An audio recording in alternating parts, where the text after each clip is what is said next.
People live in a world of their own making. Frankly, that seems to be the problem. Welcome to Angry Planet.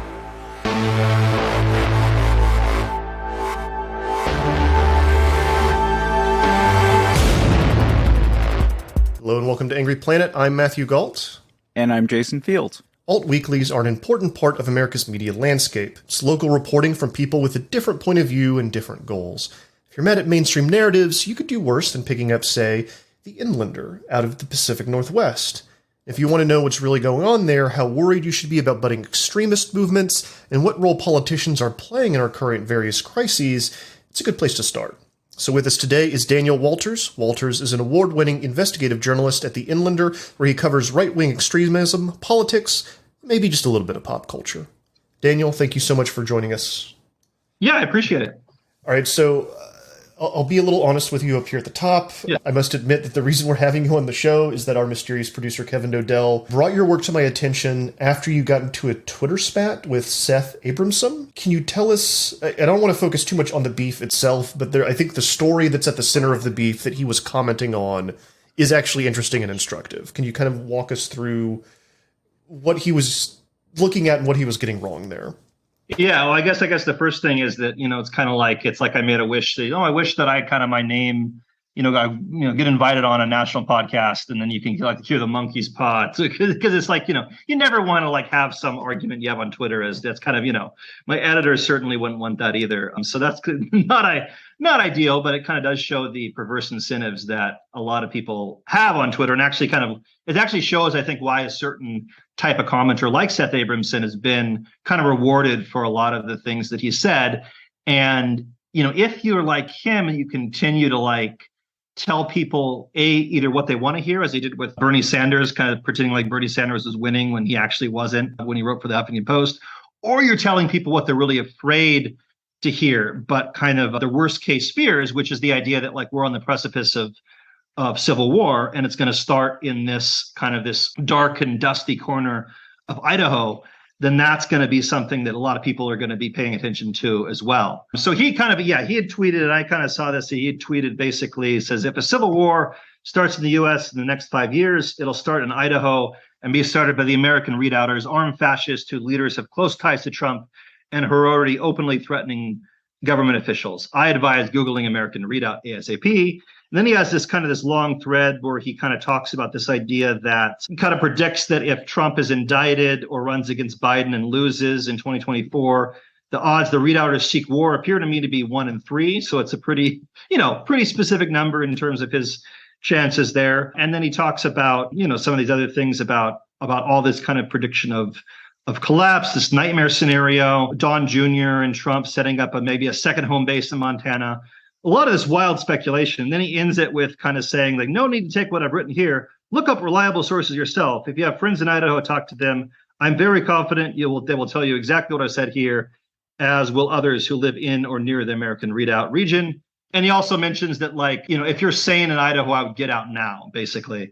And then what happened, despite his plea for people to listen to the people that are there, a bunch of people, including, reporters that are in Idaho, or people like me, or I'm in Spokane, but I cover North Idaho because we're right next door. We're basically hey, this is kind of wildly inaccurate, kind of wildly disproportionate for kind of the situation. And it's also kind of irresponsible to tell people to leave the place that their home and their place that they love instead of pushing back against it. And so you got everyone from, reporters like me to reporters, at places like the Idaho Capital Sun, which is kind of an enterprisey journalistic startup that has a lot of really great reporters pushing back on it, to people like, the Readout Anti-Fascist account, which is kind of a conglomerate of anti-fascist researchers. They're not like people that are getting into fights in Portland or anything, but they're, kind of trying to expose people. They're kind of saying this is bogus too. Then he kind of was, blocked me and kind of pushed back and that kind of thing, which is, I was insulting towards him, so I'm not going to blame him for that. But the larger question of kind of what is Idaho and what is the Redoubt, I think is an interesting one. Well, let's get into that. What is American Redoubt and what's going on in Idaho? Yeah, and so I would paint, and this is all kind of, this is kind of impressionistic. So there are probably people that would disagree with me, but I would kind of see the kind of the height of the American Redoubt movement is probably roughly from maybe 2014, 2015 to probably 2019.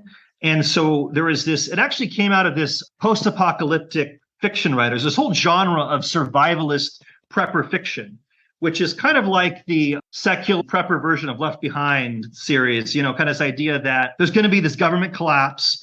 And when this happens, we're going to have to rebuild society. And there's going to be we're going to be the ones to do it. We can kind of rebuild it in our image, that kind of thing. I ended up actually writing a story about some guy that was the former open government AG ombudsman for the AG's office that ended up writing a ton of this set in Washington State. So it's a really big genre within a certain community.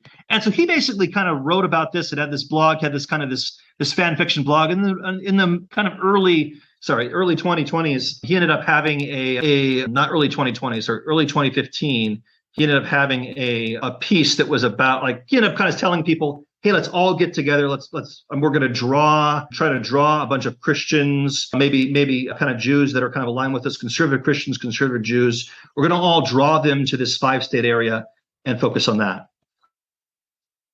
And to what end? Trying to change just kind of build a survivalist paradise? What's the deal here?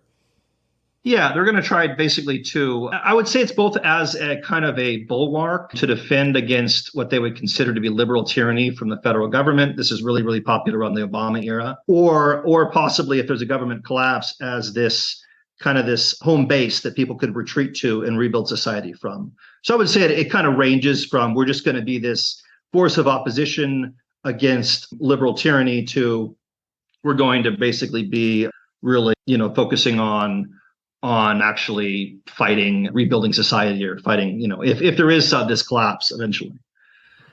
That's such an American tradition too. Bomb shelters in the backyard, people keeping tens of thousands of days worth of food. The Walking Dead, both comic and the TV show. So it's kind of interesting to have it specifically localized.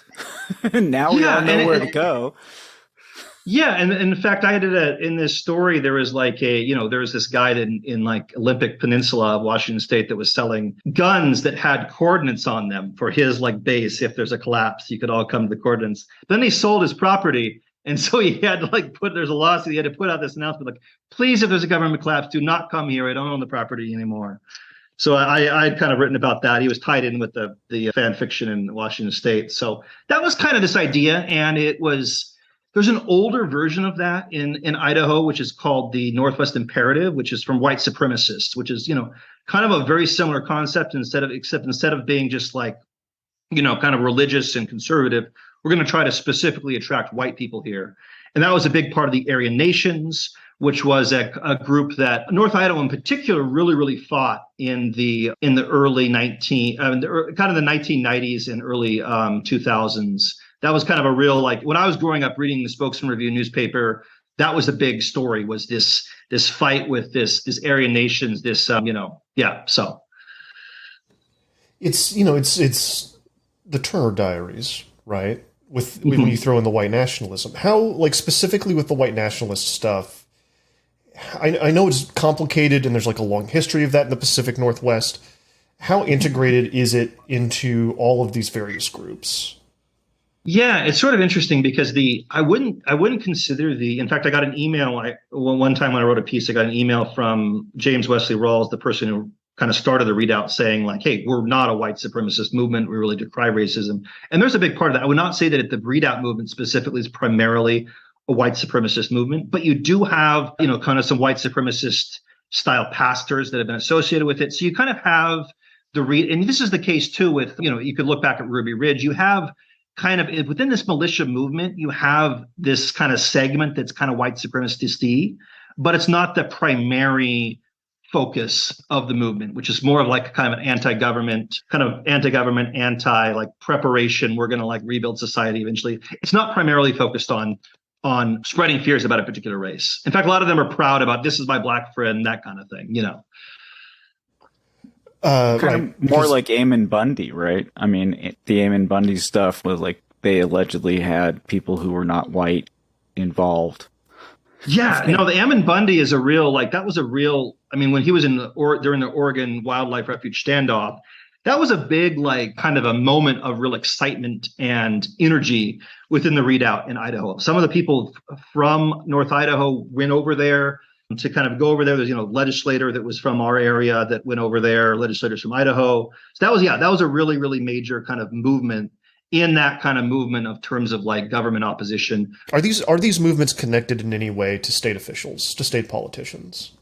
I would say pretty heavily especially within that time period, within the kind of like toward 2019 before the coronavirus pandemic. And so a lot of it, like I did a huge feature on Heather Scott, who's one of these North Idaho legislators, who's really, really immersed with the movement. The new head of the Idaho State GOP, Dorothy Moon, is another person who's been kind of very involved with this kind of right-wing, it's a very conspiracy-oriented movement. Probably the biggest conspiracy that they're probably into, as opposed to others, are like they're not a lot of Q stuff, more like Agenda 21 has been the big one that's been really powerful there. This idea that basically the federal government and the UN are basically trying to force rural people into the cities by doing a variety of things. And it can range from chemtrails being sprayed to, introducing wolves to try to push people into the cities. Kind of this real idea the UN wants to remake society.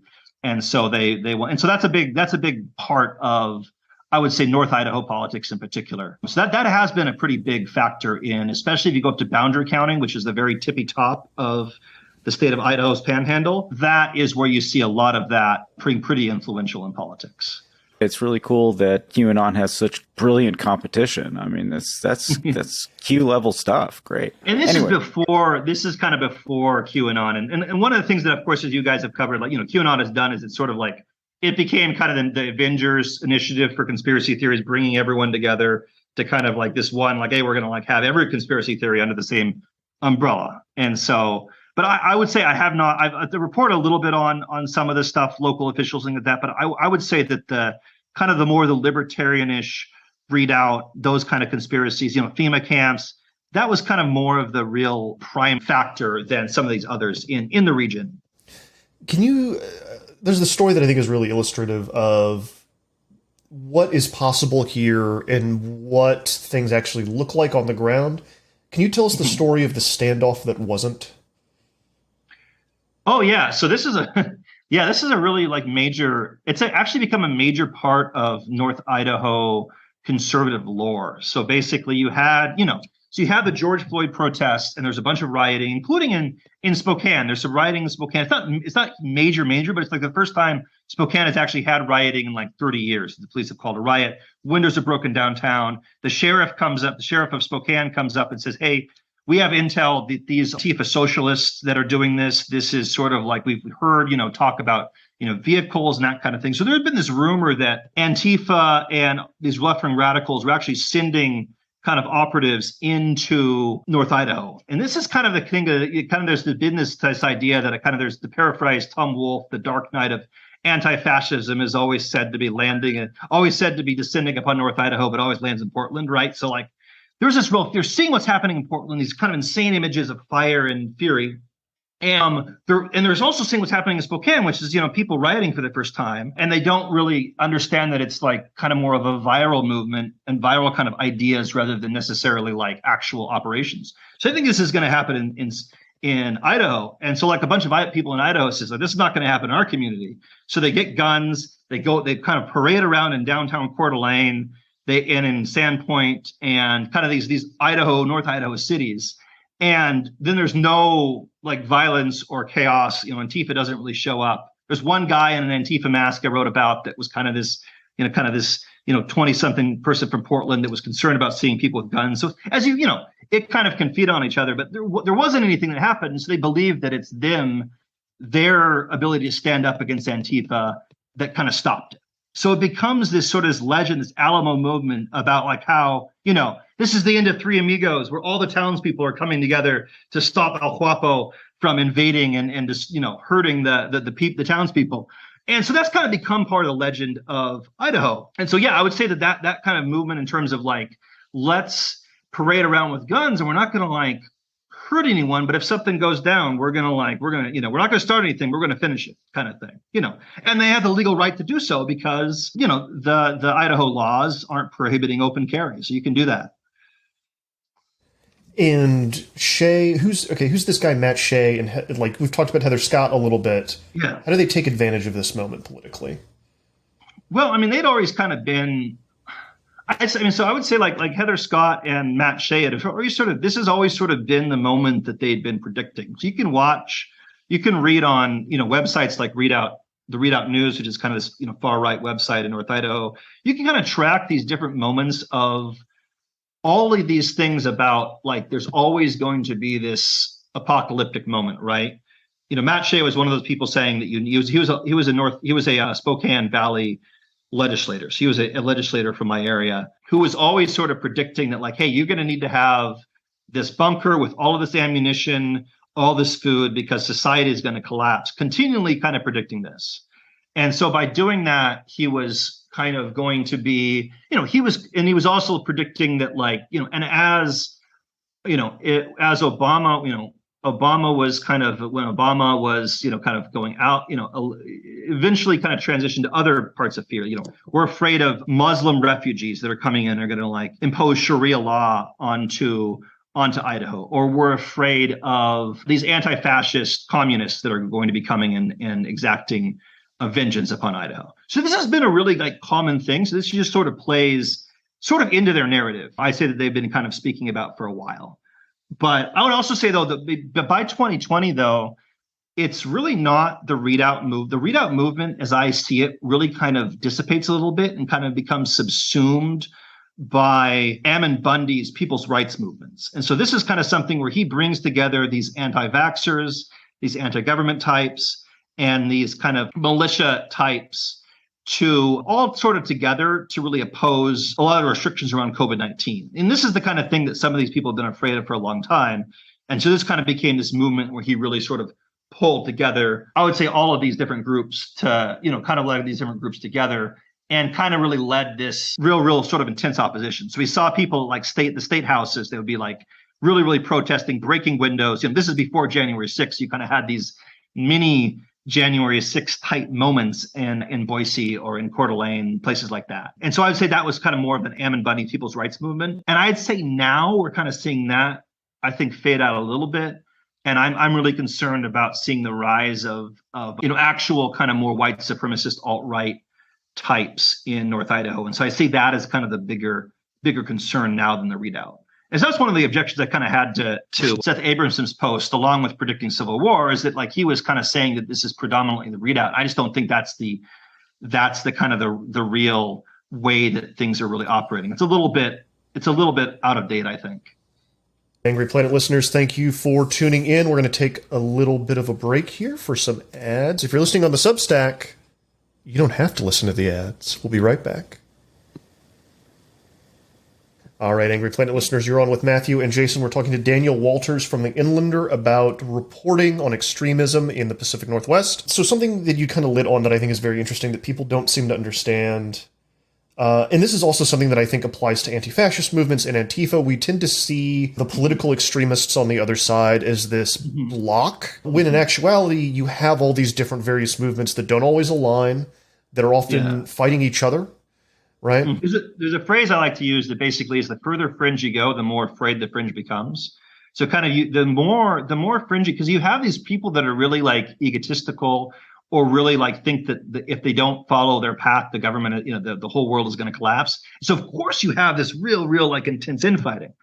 And so that's the kind of thing that and to a certain extent it's a good, I mean, it's having that kind of conflict, is not necessarily a bad thing if you don't want, a united front to me would be a more concerning with some of these extremists than having some of this conflict, as long as the conflict doesn't become, actually physically violent. But yeah, I think you really have people that are really disagreeing about who's going to lead the movement, what is it going to look like, and I think that's a pretty good insight that's really important to think about for, both left-wing and right-wing radical movements.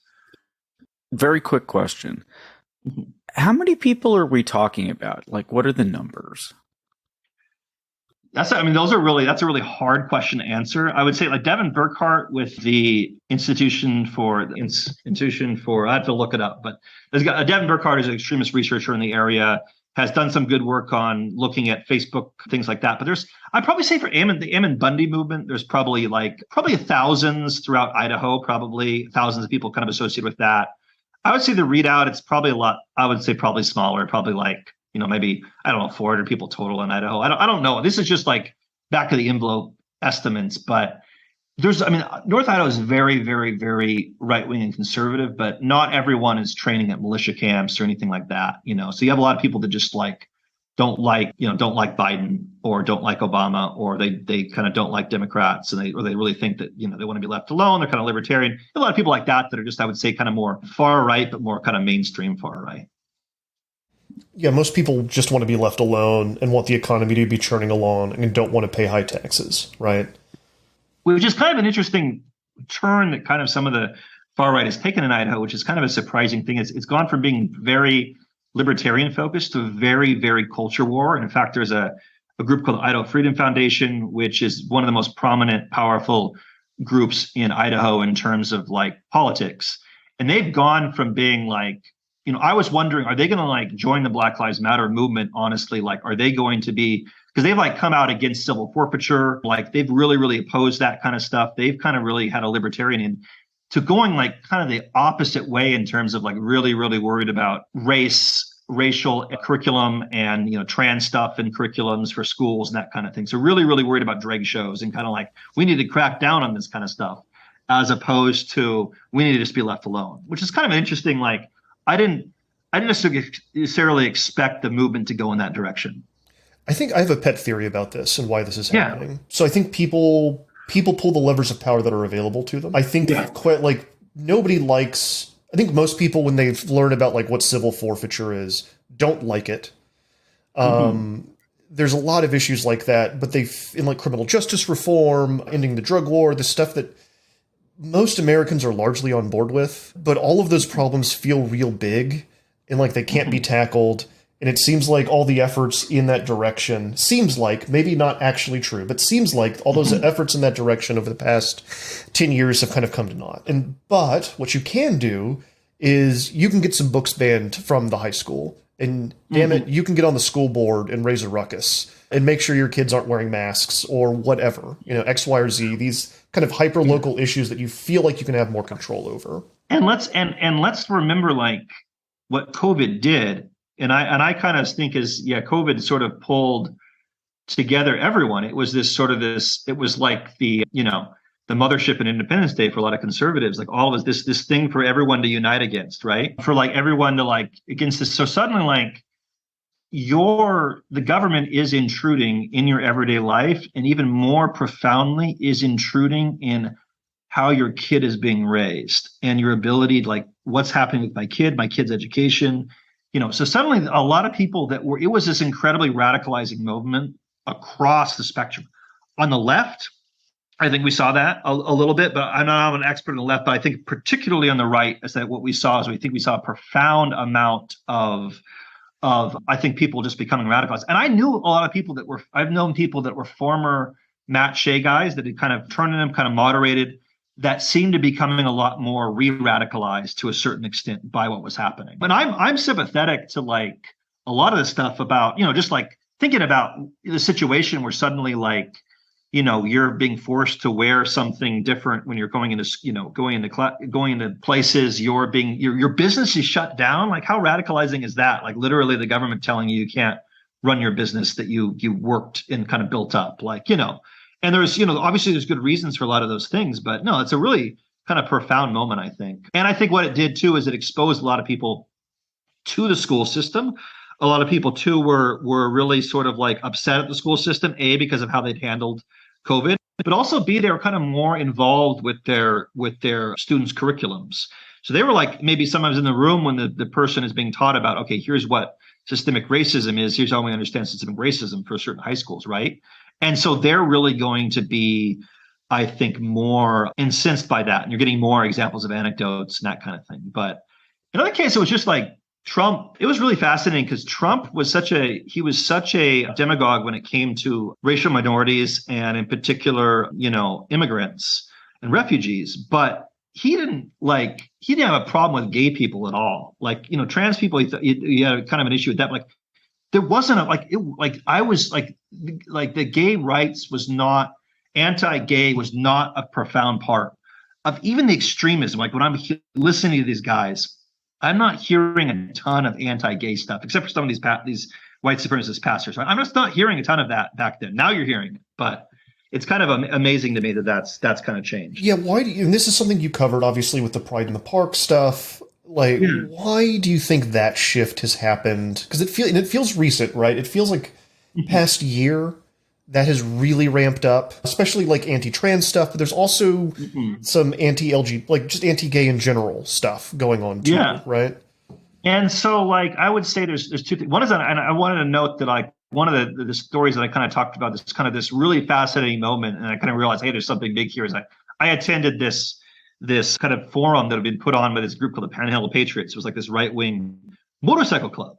And this motorcycle club was passing around children's books and being offended by these children's books. And so kind of the dichotomy, and they were kind of, when they talked about it, they were kind of like trying to work out this dissonance in their head.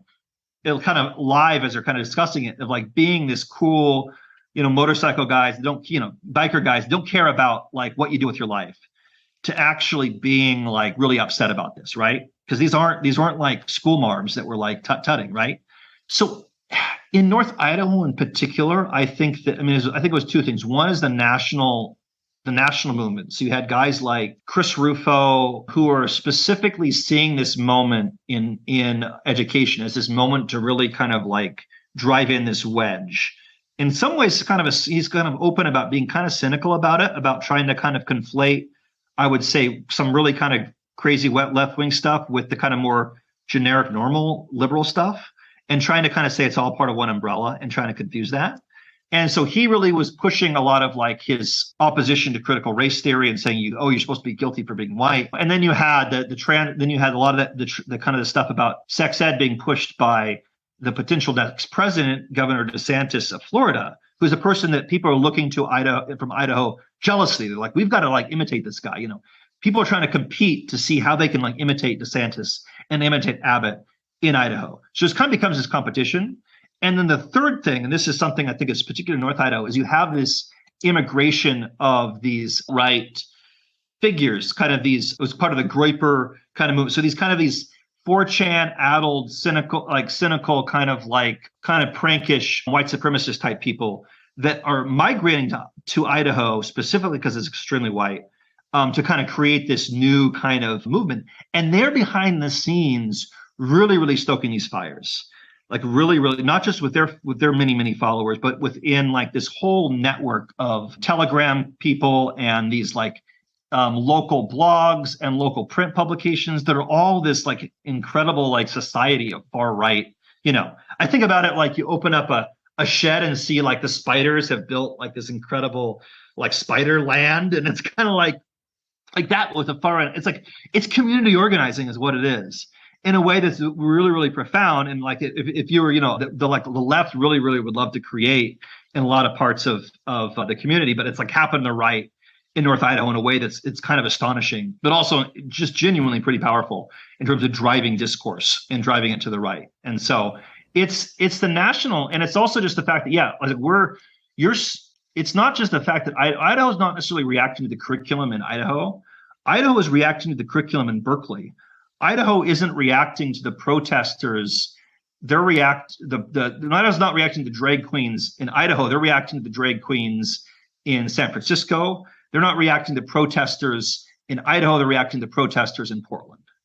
And so like that's the challenge that we're having. And I think it goes the other way as around, is that we're sort of like, and this is kind of one of the kind of epiphanies I had, is that we're being like driven apart and polarized by social media, but like it's also brought us together. So we're like divided by glass, but we're pressed up against the glass, like just with this absolute fury on our faces that can't believe, like, get a load of what this guy just did.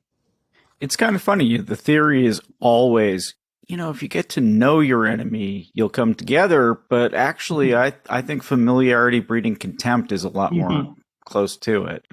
I think it depends on how you know your enemy. If you know your enemy through their worst tweets. So like if you don't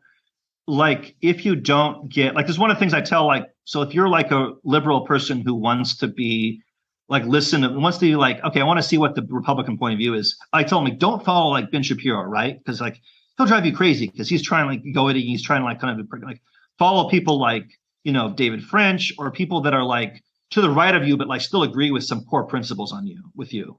And so I think that's part of the problem is that we're like, is what social media does is we're seeing the most horrifying parts of other people, as opposed to, you know, I go to church, and when I go to church with people on different ends of the socioeconomic spectrum, people of different races, although not a ton because it's Spokane, but also people of different like ideological positions kind of across the board. But that's the kind of thing that's really, really like falling apart. And so in the sense of like knowing people that have different politics of you, but you don't know them primarily because of that political opposition, I think that's part of the problem. And so like there are people that I can have a really good conversation with and relationship with that, you know, disagree with me profoundly, but it really helps to have, you know, something else in common rather than just like your differences. All right, I want to switch gears just a little bit here. Yeah, hit me.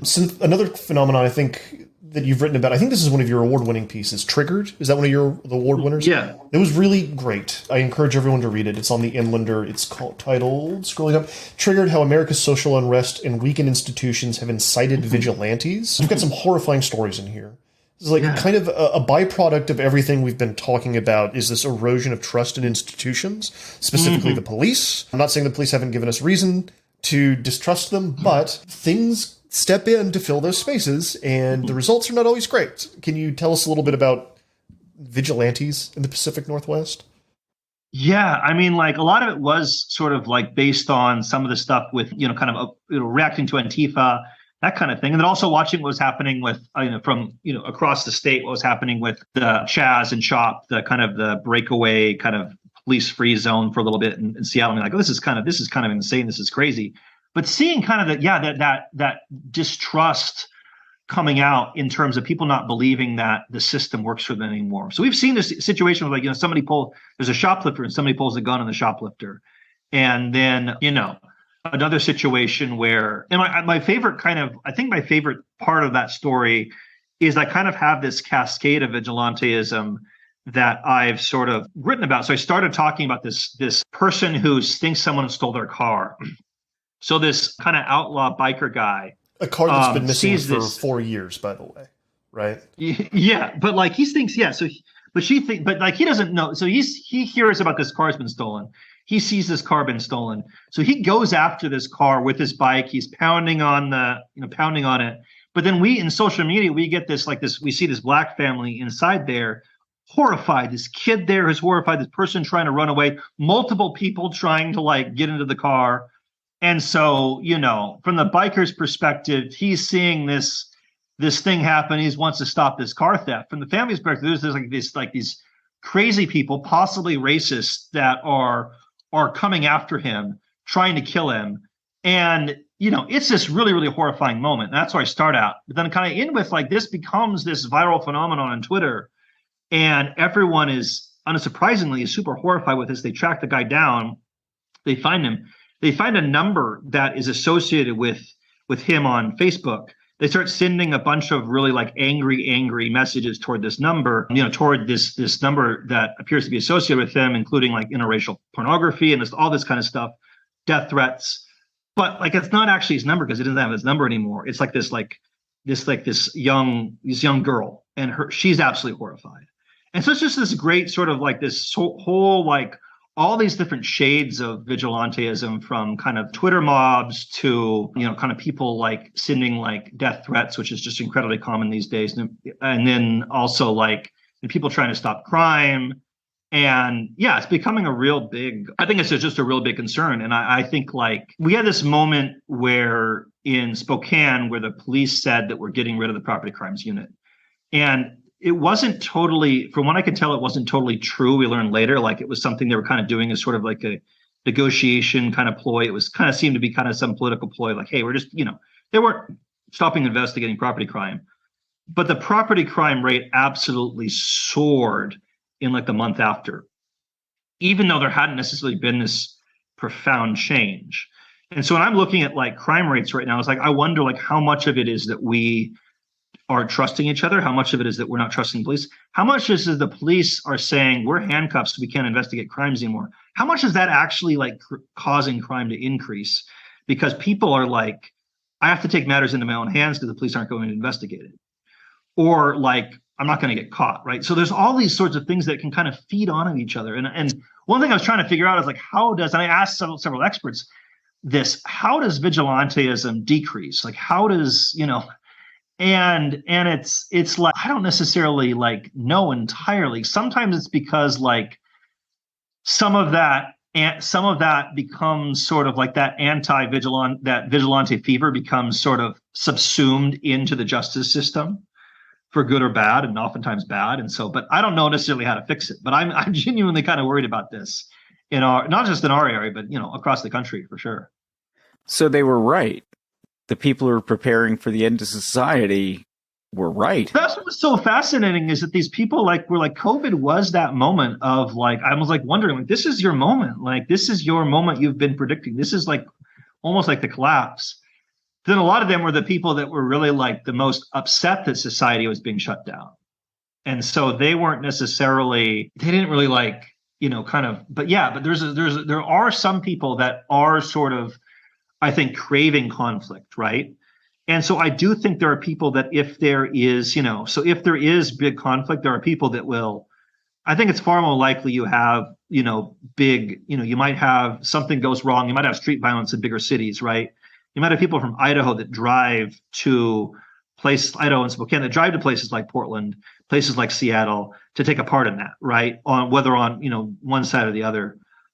Because they kind of think this is, once people start to think, and this is kind of what I actually do worry about when it comes to like, once people believe that there's no political option for making change, that there's no option, then I think then that's when they become like, they start getting violent, destructive. And that's kind of scary to me. That's not a good thing, because then it feeds off of each other. And then we think like, hey, maybe the only way to stop this is to become violent and destructive ourselves. And, I don't like that.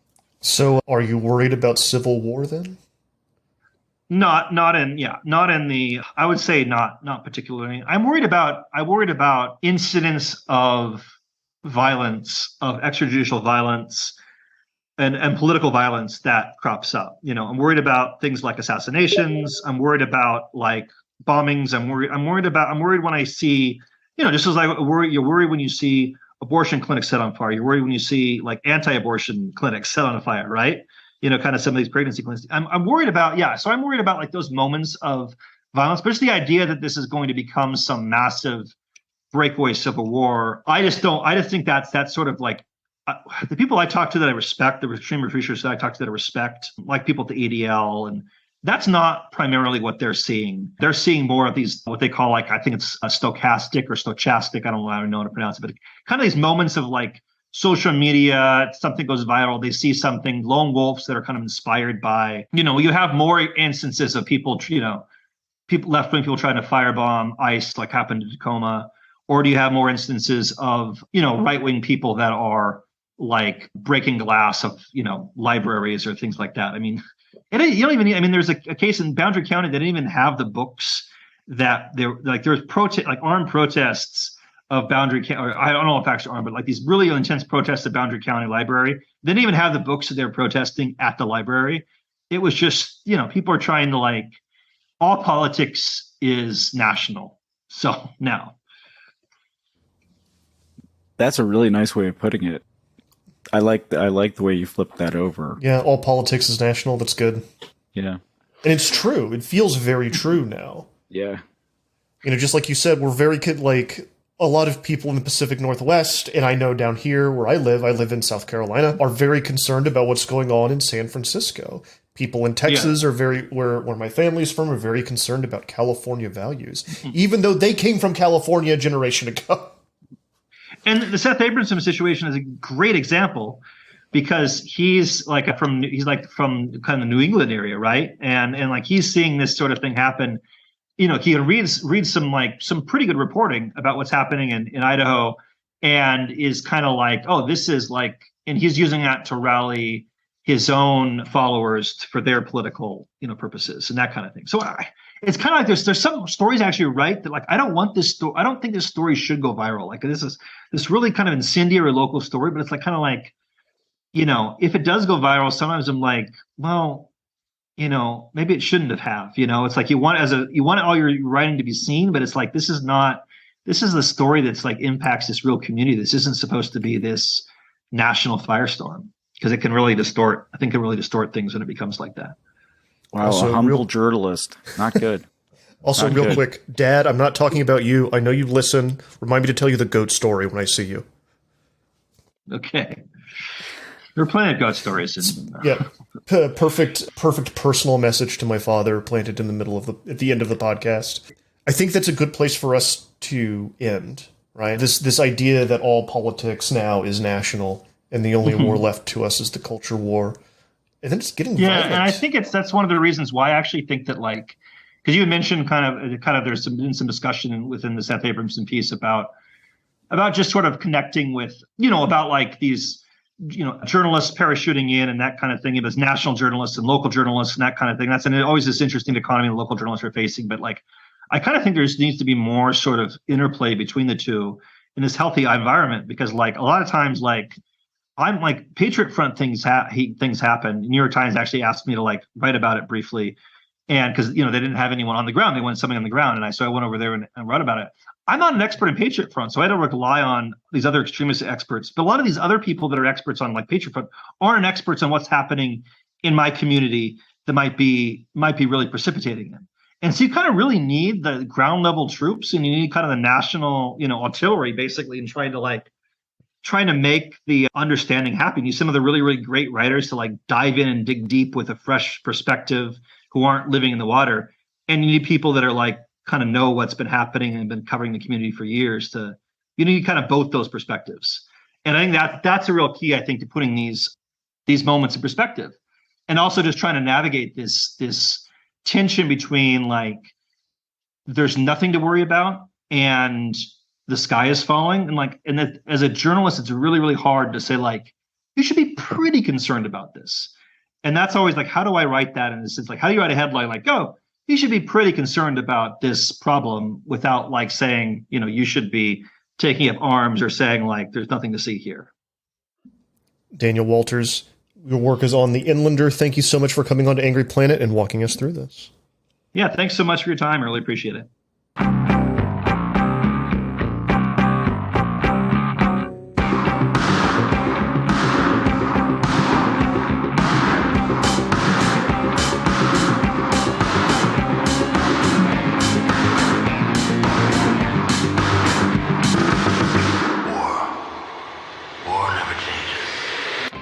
That's all for this week, Angry Planet listeners. As always, Angry Planet is me, Matthew Galt, Jason Fields, and Kevin Odell. It's created by myself and Jason Fields.